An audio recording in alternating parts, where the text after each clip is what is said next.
তো আর অল্প কিছুদিন পরে যে সমস্ত ক্লাস 12-এর স্টুডেন্টরা রয়েছে তোমাদের 4th সেমিস্টারে এক্সাম রয়েছে। তো যারা আমার কাছে পড়ছো বা এই ভিডিওটা যারা দেখবে তাদের সবার উদ্দেশ্যেই বলছি, যাতে তোমাদের পরীক্ষাটা ভালো হয় সেই উদ্দেশ্যে আমার এই ভিডিওটা মূলত করা।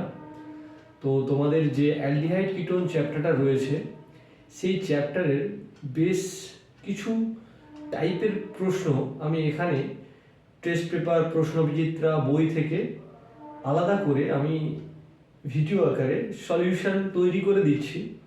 বিভিন্ন টাইপের কোশ্চেনগুলোকে আমি এখানে সলভ করব। তো তোমরা এই ভিডিওগুলো মনোযোগ সহকারে দেখবে ও বাড়িতে বেশি করে প্র্যাকটিস করার চেষ্টা করবে, যাতে তোমাদের পরীক্ষাটা সুন্দর হয়। সেই উদ্দেশ্যে আমার এই ভিডিওটা বানানো। এই রকম ভিডিও আমি এই চ্যাপ্টারের আর নাইট্রোজেন যে চ্যাপ্টারে রয়েছে সেই চ্যাপ্টারেরও বানাতে থাকবো। তোমরা অবশ্যই দেখতে থাকবে যাতে পরীক্ষাটা আরও সুন্দর হয়। তো দেখো, আমি প্রথম যে অ্যালডিহাইড কিটোন অ্যাসিডের যে চ্যাপ্টার রয়েছে সেই চ্যাপ্টারের যে টাইপের কোশ্চেনটা নিয়েছি সেটা হচ্ছে শনাক্তকরণ করো। শনাক্তকরণ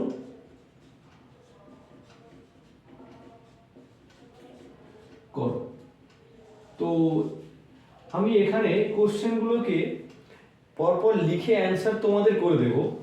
ওই যখন শনাক্তকরণ করো যে কোশ্চেনগুলো দেওয়া থাকবে না, সেই কোশ্চেনগুলোতে আইদার তোমাদেরকে এ বি সি ডি ফর্মে লেখা থাকবে, তোমাদেরকে শনাক্তকরণ করতে হতে পারে, বা কোশ্চেন মার্ক দেওয়া থাকবে, বলা থাকবে যে এখানে কি দিতে হবে, রিএজেন্টটাকে লিখতে হবে। তো দেখো, আমি এখানে বেশ কিছু কোশ্চেন সব জায়গা থেকে কালেক্ট করে নিয়ে অ্যান্সারগুলো করছি, এবং আমি নাম চেষ্টা করব সব কিছু লিখে দেওয়ার। তবে আমি মূলত যেটা করব, এ বি কে আইডেন্টিফাই করে দেবো বা লিখে দেবো, সেগুলোকে ভালো করে বোঝার চেষ্টা করবো, আমি নামগুলোকে বলে যাব। তো দেখো, প্রথম যে কোশ্চেনটা রয়েছে আমাদের CH3CHO অ্যাসিটালডিহাইড। অ্যাসিটালডিহাইড, এই অ্যাসিটালডিহাইড মলিকিউলটাকে নেওয়া হয়েছে, নিয়ে এখানে দেয়া হয়েছে কি I2NaOH যদি দেওয়া হয় তাহলে কি তৈরি হবে? এ বলছে এ কে যদি সিলভার মিডিয়াম দিয়ে হিট দেওয়া হয় তাহলে বি তৈরি হয়। তাহলে বি কি হবে? এখানে 20% H2SO4 আর HgSO4 60 থেকে 70 ডিগ্রি সেলসিয়াস দেওয়া রয়েছে। তাহলে সি কি তৈরি হবে? 50% KOH দেওয়া হয়েছে,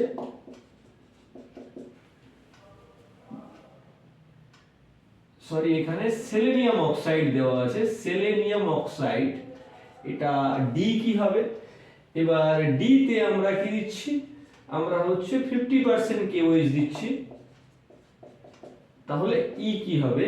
ই কে লঘু HCl দেওয়া হয়েছে।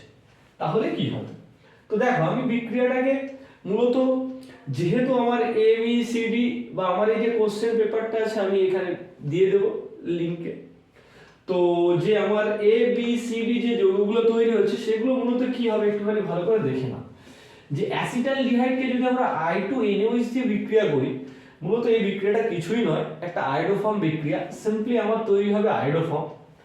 তো যে যে যৌগটা তৈরি হবে আমি নিচে নিচে লিখে দিচ্ছি, যে সেটা হচ্ছে তোমার একটা আয়োডোফর্ম পাবো, যেটা আমার মেজর যে মুখ্য যে যৌগটা। এখানে আর একটা যৌগ তৈরি হয়, সেটা হচ্ছে সোডিয়াম ফরমেট। ওটা আমাদের কাজের বা ওটা আমাদের আসল টার্গেট মলিকিউল বা হচ্ছে বিক্রিয়াজাত পদার্থ নয়। তো তাহলে আমাদের এটা হবে আয়োডোফর্ম। এই আয়োডোফর্মকে আমরা সিলভার মিডিয়ামে যদি হিট করাই তাহলে একটা যৌগ তৈরি হয় যার নাম হচ্ছে অ্যাসিটিলিন বা ইথাইন, যার ফর্মুলা CH+CH। সিম্পল।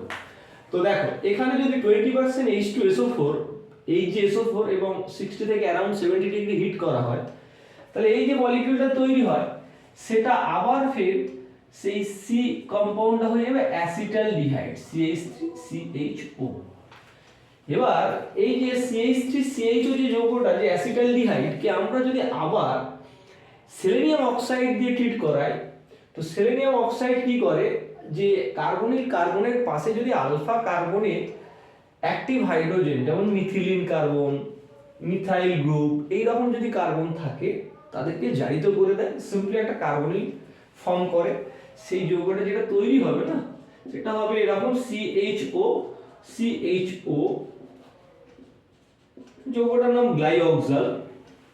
তো এই যে এখানে গ্লাইঅক্সাল তৈরি হয়েছে, এই গ্লাইঅক্সালকে আমরা কি করেছি 50% KOH দিয়েছি। 50% KOH বা NaOH দেওয়ার মানে হচ্ছে আমার ক্যান-নিজারো বিক্রিয়া, সিম্পল ক্যান-নিজারো বিক্রিয়া যখন হয় তখন ক্ষার মিডিয়ামে আমরা যদি একটু কনসেন্ট্রেট অ্যাসিড দিই, এই কনসেন্ট্রেট বেস দিই যেমন 50%, তো দিলে কি হবে সেটা হচ্ছে তোমার যে যৌগটা তৈরি হবে সেটা হচ্ছে এখানে দেখো যে একটা যৌগের মধ্যে আমরা যে ডি যে যৌগটা দেখছি এখানে একটা যৌগের মধ্যে দুটো কার্বনিক পার্ট রয়েছে, দ্যাট মিন্স এখানে আমার অন্ত আণবিক ক্যান-নিজারো বিক্রিয়া হবে, অন্ত আণবিক ক্যান-নিজারো বা ইন্ট্রামলিকুলার ক্যান-নিজারো রিঅ্যাকশন। তো একটা পার্ট হয়ে যাবে আমার অ্যাসিড CH2OH, একটা পার্ট হবে অ্যালকোহল আর একটা পার্ট হবে অ্যাসিড। তো এর নাম হচ্ছে সোডিয়াম গ্লাইকলেট, যেটা আমার যৌগটা তৈরি হলো। এটা হচ্ছে একটা মূলত লবণ তৈরি হয়ে আছে, যেহেতু আমার মিডিয়ামে ক্ষার ছিল, সরি এখানে সোডিয়াম হবে না, পটাশিয়াম গ্লাইকোলাইট হবে, কারণ যেহেতু আমার ক্ষার আমি নিয়েছি কি নিয়েছি পটাশিয়াম হাইড্রোক্সাইড নিয়েছি। যদি NaOH নিতাম তাহলে ওই জায়গায় সোডিয়াম থাকতো, দ্যাট মিন্স লবণটার ওখানে আমার একটা সোডিয়াম অ্যাটম বসে থাকতো, যেটাকে আমরা সোডিয়াম গ্লাইকোলেট বলতাম। তো এবার দেখো ওই যে যৌগটা তৈরি হয়েছে ওখানে আমরা যদি অ্যাসিড দিই, তাহলে অ্যাসিড দিলে কি হবে, যে লবণটা হয়ে গেছে সেই লবণটা লাস্টে মিডিয়াম থেকে একটা H+ গ্রহণ করে এই লবণটা হয়ে যাবে আমার অ্যাসিড। সেটা হচ্ছে ফাইনাল আমার যে যৌগটা তৈরি হবে F, দেখো এটা হচ্ছে FCH2OH COOH, এই হচ্ছে আমার ফাইনাল কম্পাউন্ড। তাহলে আমি যে প্রত্যেকটা বিক্রিয়াতে কি কি ফাইনাল প্রোডাক্ট তৈরি হচ্ছে আমি প্রত্যেকটাতে লিখে দিয়েছি। তো এই রকম কনভার্সন তোমাদেরকে দিতে পারে। তো দেখো আবার নেক্সট আমি আরেকটা কোশ্চেন নিচ্ছি, সেটা হচ্ছে 2 নম্বর বলছে আমরা কি নিয়েছি,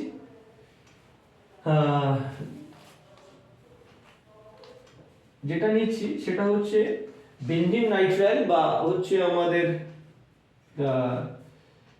তোমার যেটা হচ্ছে ফিনাইল সায়ানাইডকে নেওয়া হয়েছে। তো ফিনাইল সায়ানাইডের মধ্যে আমরা কি দিচ্ছি SnCl2 গাঢ় HCl আর H2O মিডিয়াম নিয়ে একটু হিটিং কন্ডিশন দিয়ে দিয়েছি, মানে ওয়াটার মিডিয়াম আছে, এটা 1 নম্বর, এটা 2 নম্বর দেওয়া হয়েছে। দিলে কি হবে, মূলত যে ফিনাইল সায়ানাইড রয়েছে সেই ফিনাইল সায়ানাইডটা প্রথমত বেনজালডিহাইডে কনভার্ট হবে।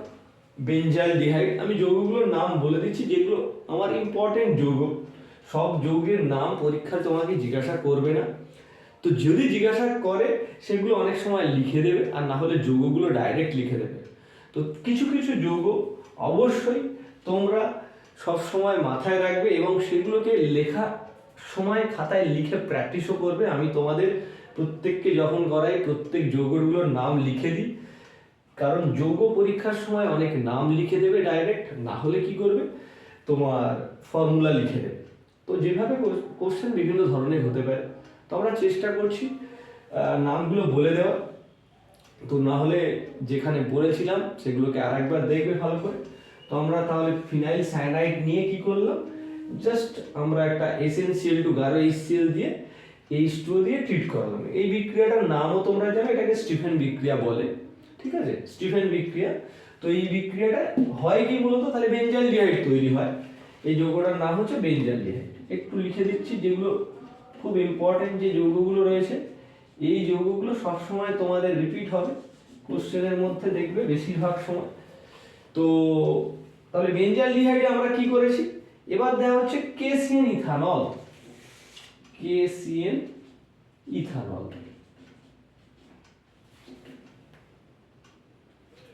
এখানে এটা জিজ্ঞাসার চিহ্ন দেওয়া আছে, তারপর এখানে দেওয়া হচ্ছে HNO3,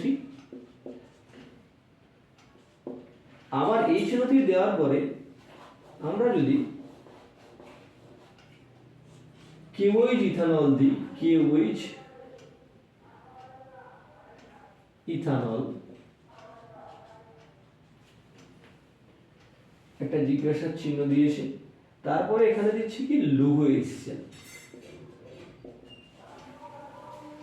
কি হবে দেখো, প্রথম এখানে যৌগটা যেটা বেঞ্জালডিহাইড লিখে দিলাম, এখানে ছিল জিজ্ঞাসার চিহ্ন।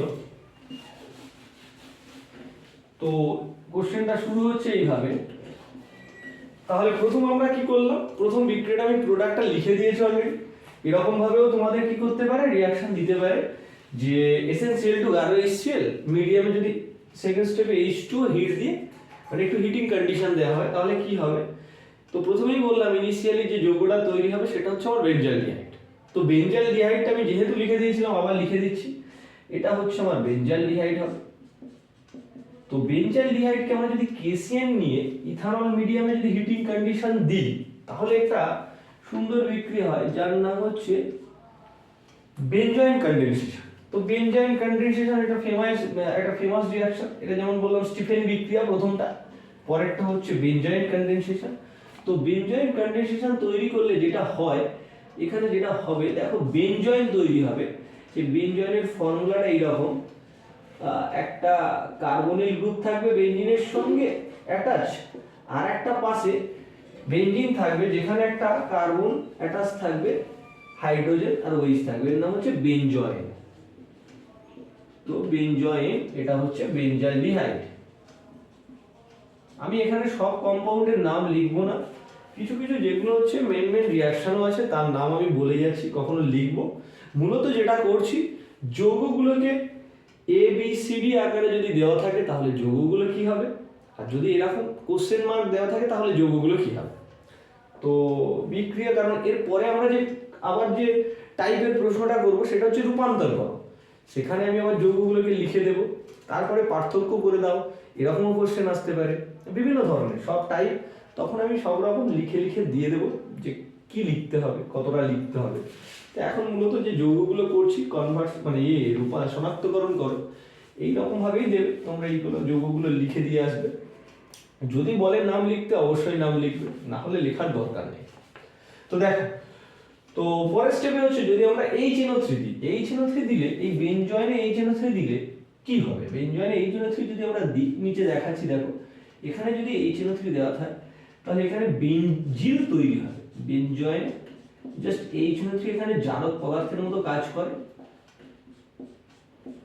জারক পদার্থের মতো কাজ করে কি করে, এটাকে বেনজিলে কনভার্ট করে দেয়। তারপরে আমরা যদি KOH দিই ইথানল মিডিয়ামে, এই বেনজয়েন থেকে যে বেনজিলটা তৈরি হলো, বেনজিল কি করবে তোমার ইথানল KOH এর মিডিয়ামে দিলে এটা হবে একটা রিঅ্যারেঞ্জমেন্ট হবে, মানে পুনর্বিন্যাস টাইপের একটা বিক্রিয়া হবে, যেখানে বেনজিন কি করবে একটা কার্বনের গ্রুপ থেকে মাইগ্রেট করে আর একটা কার্বনেটে ট্রান্সফার হবে, যেটাকে আমরা বেনজিলিক অ্যাসিড রিঅ্যারেঞ্জমেন্ট বলি। বেনজিলিক অ্যাসিড পুনর্বিন্যাস। তো দেখো প্রোডাক্টটা এটাই হবে, সিম্পল।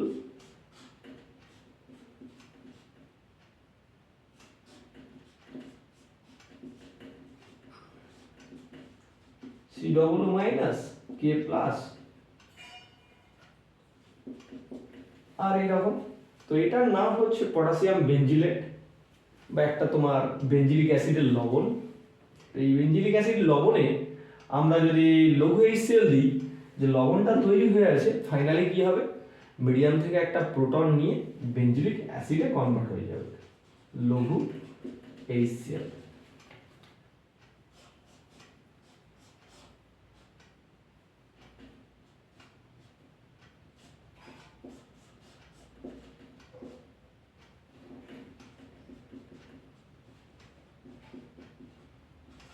এই হচ্ছে আমার ফাইনাল যে কম্পাউন্ড, সেটা হচ্ছে বেঞ্জিলিক অ্যাসিড।